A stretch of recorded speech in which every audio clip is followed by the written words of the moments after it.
Hello everyone, this is Eric. Today I'm going to share my experience with the newly introduced function, the print function. So a couple of days ago, this function was announced, the print function. And since then, a number of people have done some videos on it, including our brother Razak Doroni, which I'll put the link below. So this is the post from a video tutorial from Razak Doroni, who did a lot of justice to the print function. And then this is also the announcement by Emma Cooper introducing the new function, the print function. Now, what I'm going to go through today is so the print function, I decided to change a way of printing my POS using the new function. So hitherto I was using the Power Automate to print POS from my system. So in my Power Automate, I was getting rows from my SQL table or whatever table it is. Then I populate a Word document, a Word template. Then I create a file in the SharePoint, then convert the file to PDF, and finally get the file or create the file in the SharePoint list. So I decided to change this approach and use the new function, and it turns out that it was a very good experience. It's able to do the same work that I was using Power Automate to do. Now, in this new approach, which we will go through very soon, I am creating a collection at the beginning of the app or start of the app, getting the various properties or various features of the company, including the company name, the icon of the company, the user, and so on. Then secondly, I create a variable from my gallery selection. So the gallery contains the main table that will be printed. The first row contains just the heading and header and other features that will be in the receipt or on the receipt.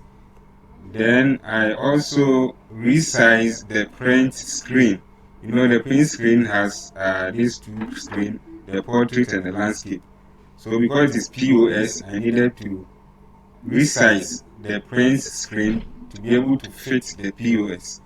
And then finally, I get the variable from the second list that I've seen here from the gallery, and then use it to print. So without much ado, let's get the experience on how I was able to achieve this.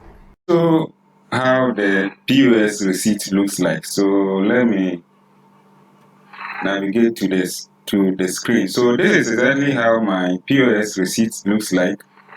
So I have the icon of the company. In this case, it is a mango. Then I have the name of the company, the address, then the item that the person bought. I have the total, then thank you, and then the date. So when I click on the print icon,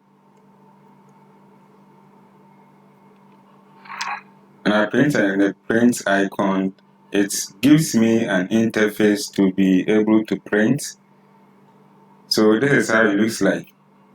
And it turns out to be a very nice way of replacing my Power Automate with the print function. So this is my POS receipt and Epson TM220. Okay, then so I'm printing 2 items and I have another one. When I select, it gives me another form of receipt that I can also print. So I basically have 2 different forms of receipt, POS receipt. One with listed item that the person bought, and then one with only one item, which includes the various description. So let's get back to the app and see how I built this. Okay, so on start of the app, I created a local table. So I have the email address, the username, I have a comment and a thank you that we saw. I also have the address of the company. Then I have the name of the company. I also have the company icon. So I basically have two companies. Now this could be a collection or it could also be from your table. So this is to make it dynamic. So when we look at the receipt, we could see that the receipt had a company name. We had the company name, then we had the icon. So let me make it a little bit bigger. Okay, so we had the company name, then we had the thank you. So we are getting those things from the on start, from this table, which is located on start of the app. Okay, so the main content of the receipt is gotten from this gallery that I've created.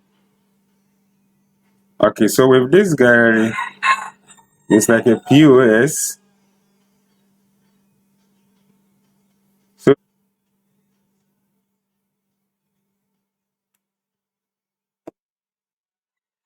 I have a gallery that takes input from clients on which items and how many and the prices that they are buying from the store. So let's take, for instance, a client has want to buy 1 or 2 oranges and one at 1.5 Ghana cedi. Then the person saves, it goes to, then it goes down.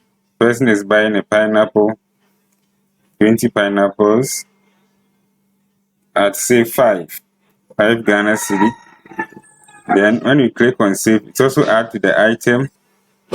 Then a person also buying a mango, we are buying 2 at 1 Ghana cedi each. Then we save, it's us. So we have the total here. Then after that, you click on the print, you click on the navigate icon, which navigates you to the print screen. And this is it. I'll make it a little bit smaller. Okay, so this is what we have.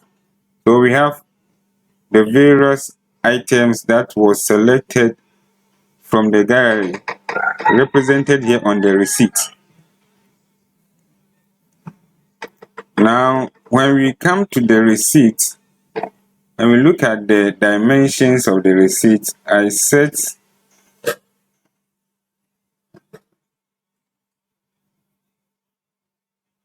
the width property to 350, and then the height, I set it to 700. Now, based on your printer layout, you may have to work on the dimensions of the size of the receipt. So basically, that is how this one works.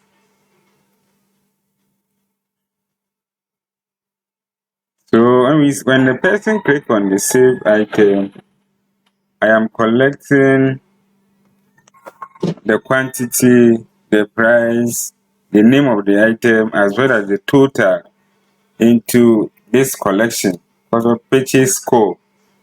And then I've inserted another gallery here that is linked to the purchase code. When we go to the item of the gallery, items property of the gallery,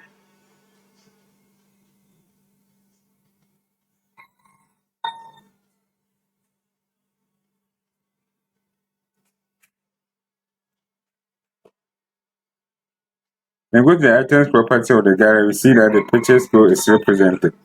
So as the user selects the various items, it's represented inside this gallery. Now, but when we go to the print screen itself,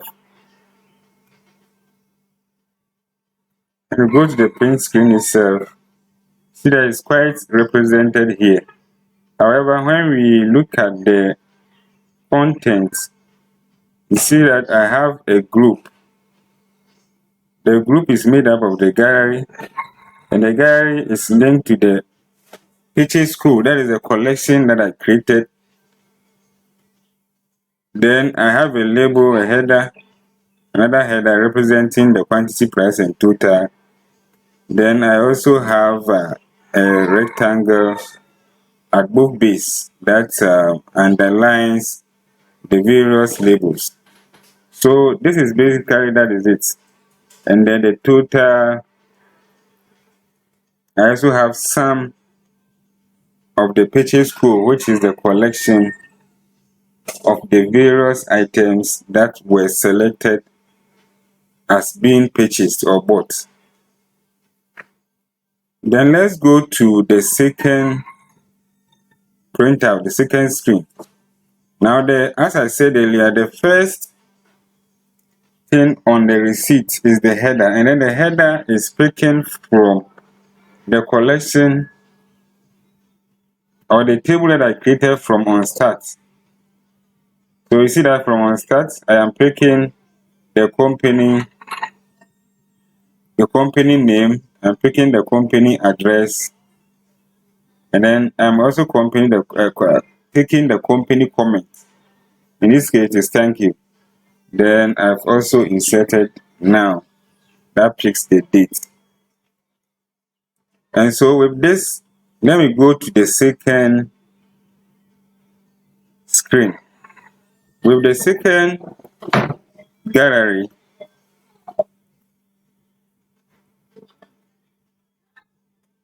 this is what I did. In the onSelect of this icon, I'm creating a variable, var print, this item. Then I navigate to the print screen. So what the var print does is it takes all the records into this variable, this item into this variable. And then when we go to the print screen, I pick the various items or various columns here and then put them on the screen, on the print screen. So when we look at the print screen,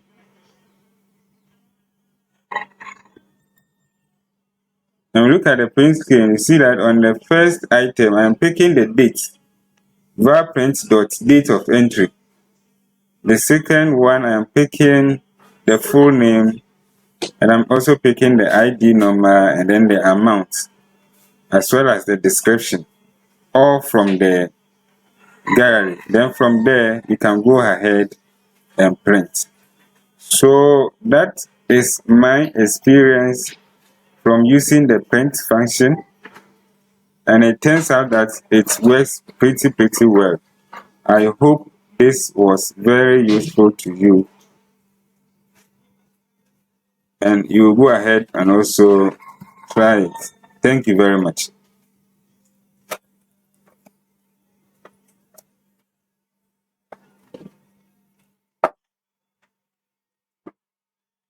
Thank you.